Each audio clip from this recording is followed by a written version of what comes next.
বাবু 10 টাকা দাও বাবু, 10 দিন ধরে কিছু খাই নাই বাবু, 10 টাকা দাও। আরে তুই তো হালকা, তোর এই অবস্থা কেন? তোকে তো দেখে ভিখারি মনে হচ্ছে। আমার সাথে চল, ভালো খাওয়ার আর জামা কাপড় দিব। ধন্যবাদ স্যার এত সুন্দর অফার দেওয়ার জন্য। চলো যাচ্ছি। ডাক্তার, আমাদের ভয়ঙ্কর ইনজেকশনের এক্সপেরিমেন্টের জন্য লোক পেয়ে গেছি। ওই যে দেখো বসে আছে, ওকে লোভ দেখিয়ে নিয়ে এসেছি। আরে বাবু, এটা আমাকে কোথায় নিয়ে এলেন? আমার তো ভীষণ খিদে পেয়েছে। এটা আমাদের স্পেশাল রুম।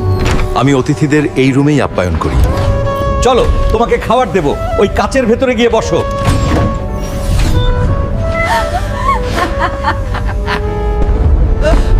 স্যার এটা কি হচ্ছে কি? আমাকে খাবার দিন, আমার খুব খিদে পেয়েছে। আমরা তোকে দিয়ে একটা এক্সপেরিমেন্ট করব।